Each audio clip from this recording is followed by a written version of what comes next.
Minister to inaugurate the Rapid Gen facility, handled by Soban Sajja.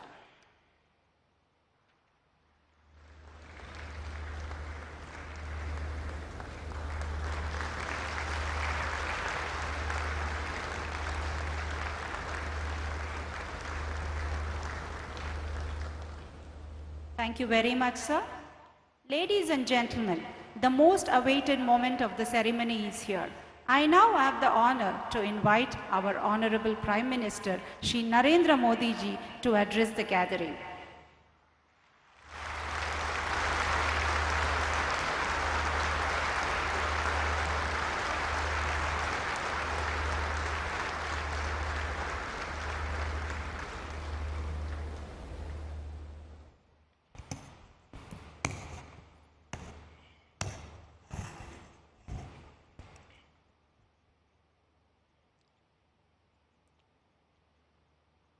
Telangana की राज्यपाल doctor Tamilisai Soundararajan जी, केंद्रीय मंत्रिपरिषद के मेरे सहयोगी नरेंद्र सिंह जी तोमर, श्री जी कृष्ण रेड्डी जी,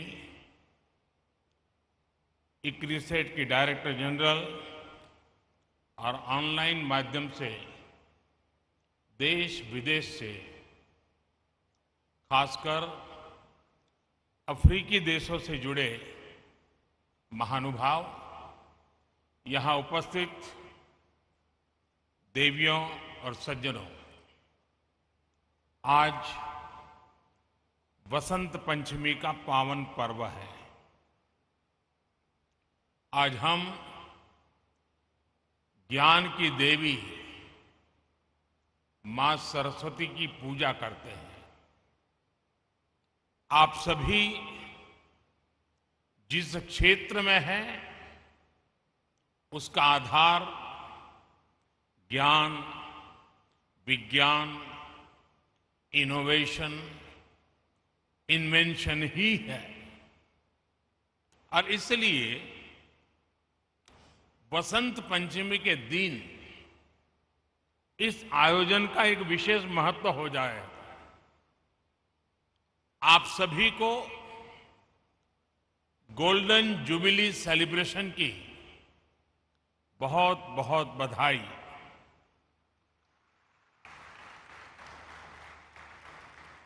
साथियों, 50 साल एक बहुत बड़ा समय होता है और इस 50 साल की यात्रा में जब जब जिस जिसने जो जो योगदान दिया है, वे सभी अभिनंदन के अधिकारी हैं। इस कार्य को आगे बढ़ाने के लिए जिन जिन लोगों ने प्रयास किया है, मैं उनका भी आज अभिनंदन करता हूं। ये भी अद्भुत संयोग है कि आज जब भारत अपनी आजादी के 75 वर्ष का पर्व मना रहा है, तो आपकी संस्था 50 साल के इस अहम पड़ाव पर है। जब भारत ने आजादी के 100 वर्ष मनाएगा, तो आप 75 वर्ष में होंगे। जैसे भारत ने अगले 25 वर्षों के लिए नए लक्ष्य बनाए हैं, उन पर काम करना शुरू कर दिया है, वैसे ही अगले 25 वर्ष इक्रिसेट के लिए भी उतने ही अहम है। साथियों, आपके पास 5 दशकों का अनुभव है। इन 5 दशकों में आपने भारत सहित दुनिया के एक बड़े हिस्से में कृषि क्षेत्र की मदद की है। आपकी रिसर्च, आपकी टेक्नोलॉजी ने मुश्किल परिस्थितियों में खेती को आसान और सस्टेनेबल बनाया है। अभी मैंने जो टेक्नोलॉजी डिस्प्ले देखा उसमें इक्रिसैट के प्रयासों की सफलता नजर आती है। पानी और मिट्टी का मैनेजमेंट हो, क्रॉप वैरायटी और प्रोडक्शन प्रैक्टिसेस में सुधार हो, ऑन फार्म डायवर्सिटी में बढ़ोतरी हो, लाइव स्टॉक इंटीग्रेशन हो और किसानों को मार्केट से जोड़ना हो, ये होलिस्टिक अप्रोच निश्चित रूप से एग्रीकल्चर को सस्टेनेबल बनाने में मदद करती है। तेलंगाना और आंध्र प्रदेश में दालों, विशेष रूप से चिकपी को लेकर इस क्षेत्र में जो विस्तार हुआ है उसमें आपका योगदान अहम रहा है। किसानों के साथ इक्रिसैट की यही कोलैबोरेटिव अप्रोच खेती को और सशक्त करेगी, समृद्ध करेगी। आज climate change research facility on planet protection और रैपिड जनरेशन एडवांसमेंट फैसिलिटी के रूप में नई फैसिलिटीज का उद्घाटन हुआ है। ये रिसर्च फैसिलिटीज क्लाइमेट चेंज की चुनौती का सामना करने में कृषि जगत की बहुत मदद करेंगे। और आपको पता होगा, बदलते हुए क्लाइमेट में हमारी एग्रीकल्चर प्रैक्टिसेस में क्या परिवर्तन लाने चाहिए, उसी प्रकार से भारत ने लास्ट एक बहुत बड़ा इनिशिएटिव लिया है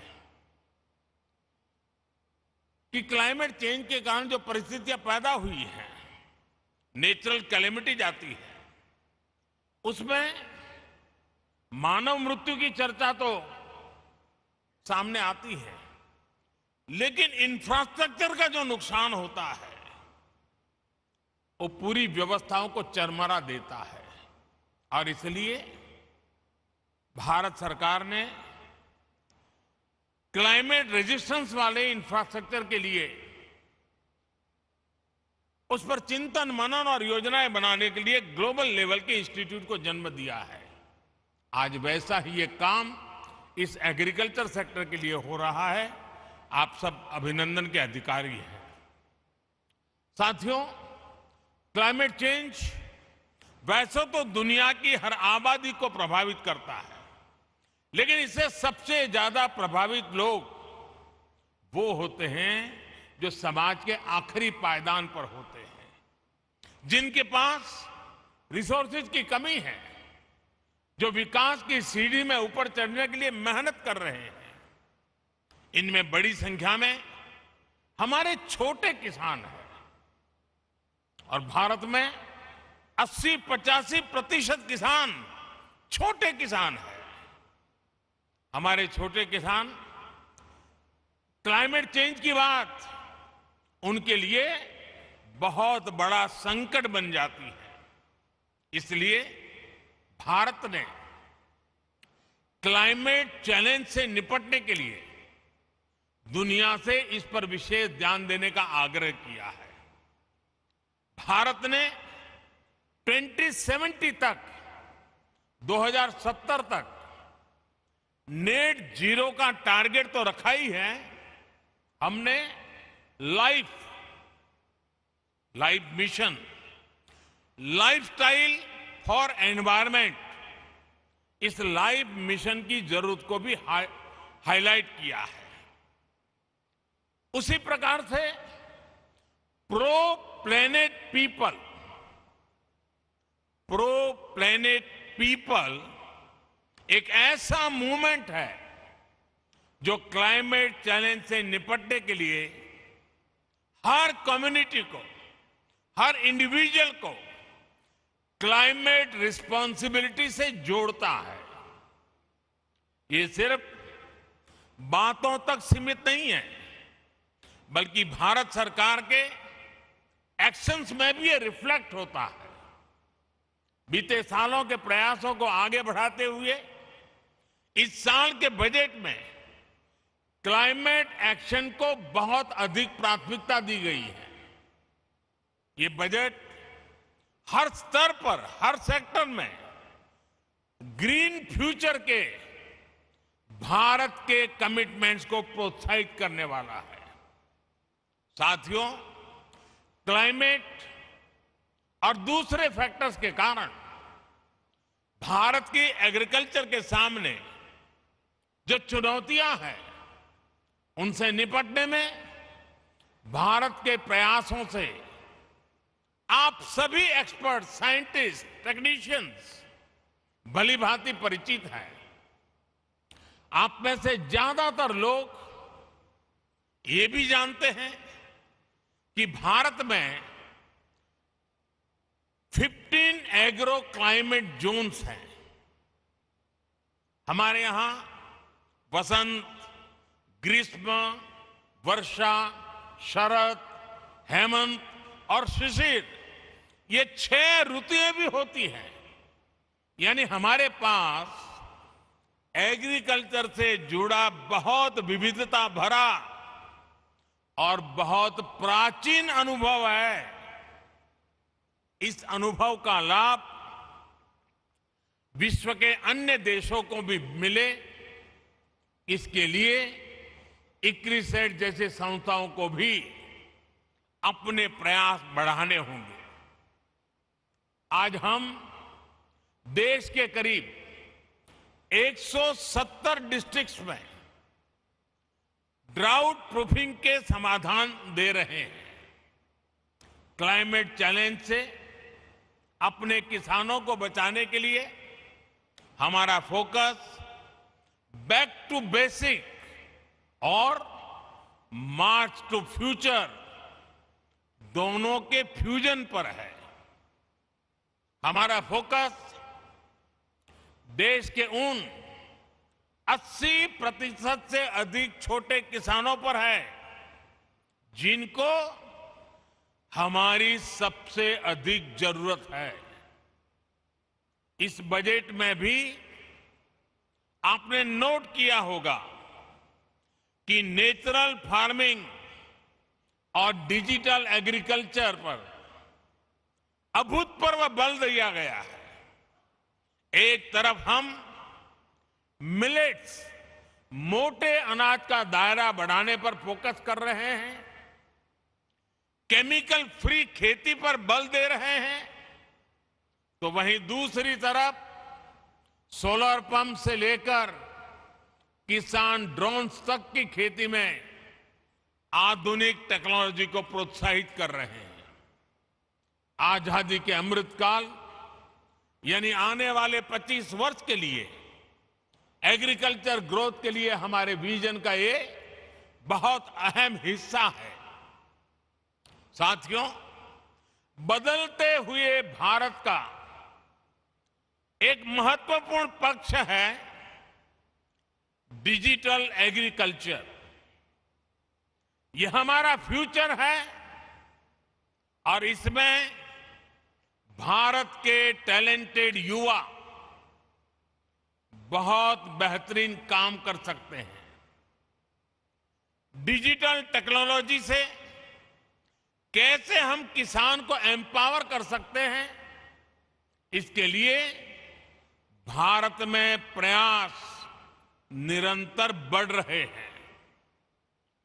क्रॉप असेसमेंट हो, लैंड रिकॉर्ड्स का डिजिटाइजेशन हो, ड्रोन के माध्यम से इंसेक्टिसाइड्स और न्यूट्रिएंट्स की स्प्रेइंग हो, ऐसी अनेक सर्विसेज में टेक्नोलॉजी का उपयोग आर्टिफिशियल इंटेलिजेंस का उपयोग बढ़ाया जा रहा है। किसानों को सस्ती और हाई टेक सर्विस देने के लिए एग्रीकल्चर रिसर्च से जुड़े इकोसिस्टम्स और प्राइवेट एग्रीटेक प्लेयर्स के साथ मिलकर के काम हो रहा है। सिंचाई के अभाव वाले इलाकों में किसानों को बेहतर बीज, ज्यादा पैदावार, पानी के मैनेजमेंट को लेकर आईसीएआर और इक्रिसेट की पार्टनरशिप सफल रही है। इस सक्सेस को डिजिटल एग्रीकल्चर में भी विस्तार दिया जा सकता है। साथियों, आजादी के अमृत काल में हम हायर एग्रीकल्चर ग्रोथ पर फोकस के साथ ही इंक्लूसिव ग्रोथ को भी प्राथमिकता दे रहे हैं। आप सब जानते हैं कि कृषि के क्षेत्र में महिलाओं का योगदान बहुत अहम है। उन्हें सब प्रकार की मदद देने के लिए स्वयं सहायता समूहों के माध्यम से भी प्रयास किया जा रहा है। खेती में देश की एक बहुत बड़ी आबादी को गरीबी से बाहर निकालकर बेहतर लाइफस्टाइल की तरफ ले जाने का पोटेंशियल है। ये अमृतकाल कठिन भौगोलिक परिस्थितियों में खेती करने वाले किसानों को कठिनाइयों से बाहर निकालने के नए माध्यम भी मुहैया कराएगा। हमने देखा है, सिंचाई के अभाव में देश का एक बहुत बड़ा हिस्सा ग्रीन रेवोल्यूशन का हिस्सा नहीं बन पाया था। अब हम दोहरी रणनीति पर काम कर रहे हैं। एक तरफ हम वाटर कंजर्वेशन के माध्यम से नदियों को जोड़कर एक बड़े क्षेत्र को इरिगेशन के दायरे में ला रहे हैं।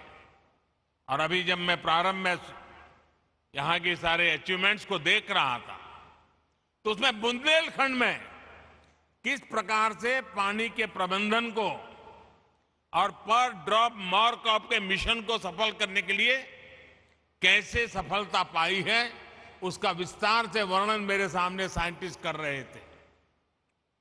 वहीं दूसरी तरफ हम कम सिंचित क्षेत्रों में वाटर यूज एफिशिएंसी बढ़ाने के लिए माइक्रो इरिगेशन पर जोर दे रहे हैं।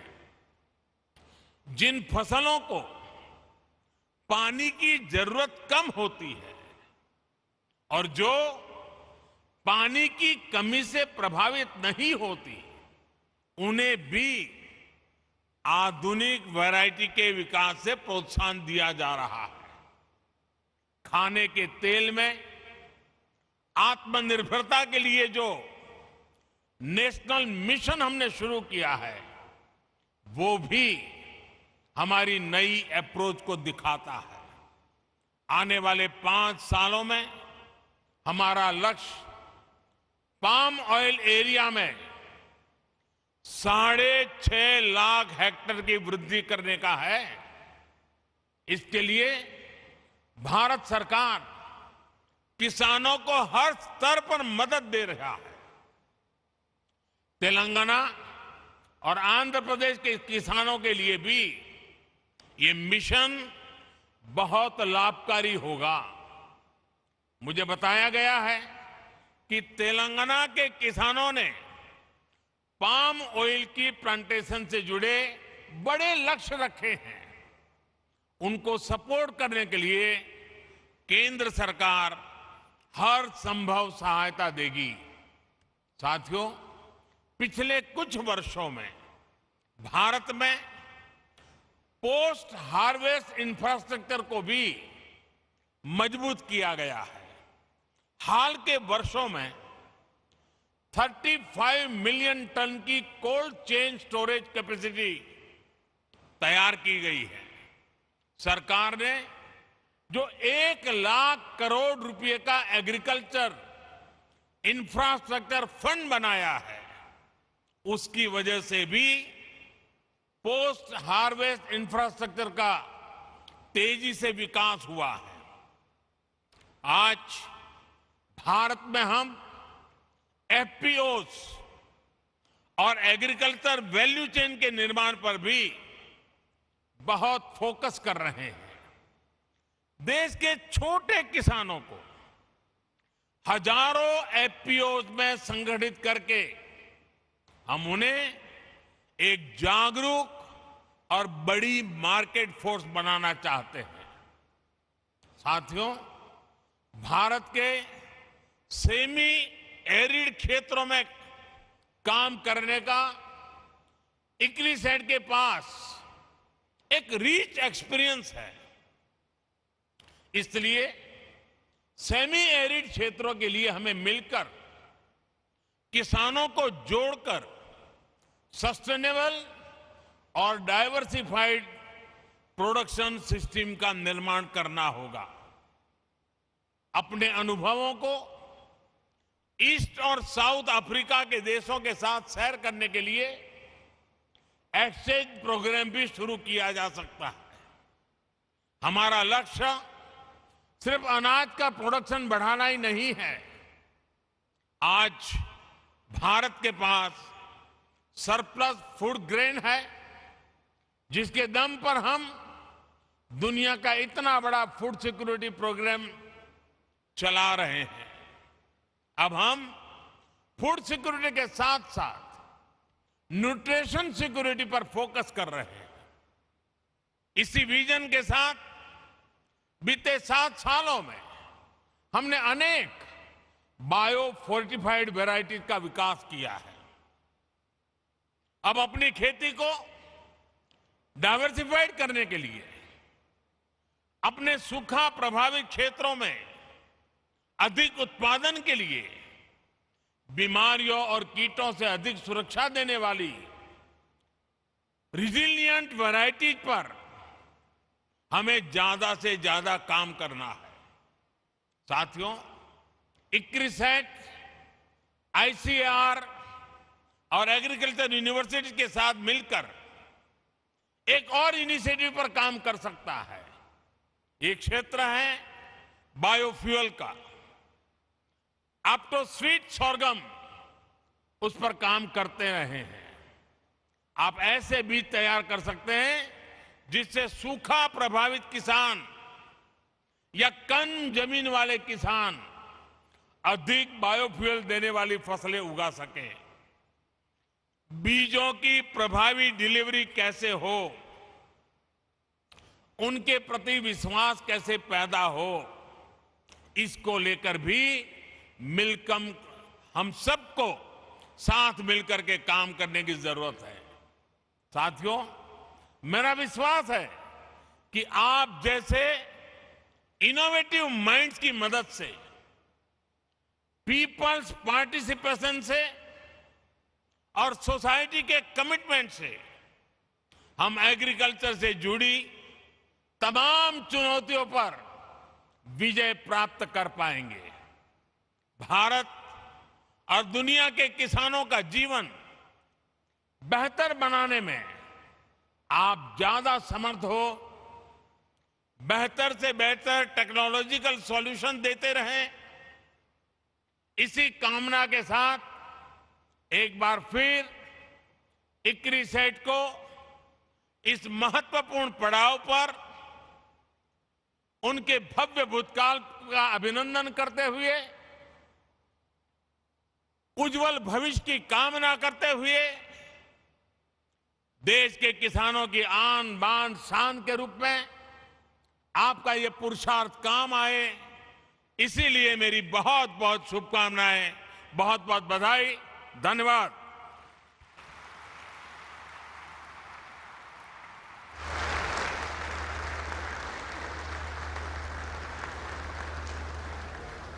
Thank you very much, sir, for your encouraging and inspiring words. I take this privilege to thank you on behalf of whole ICRISAT.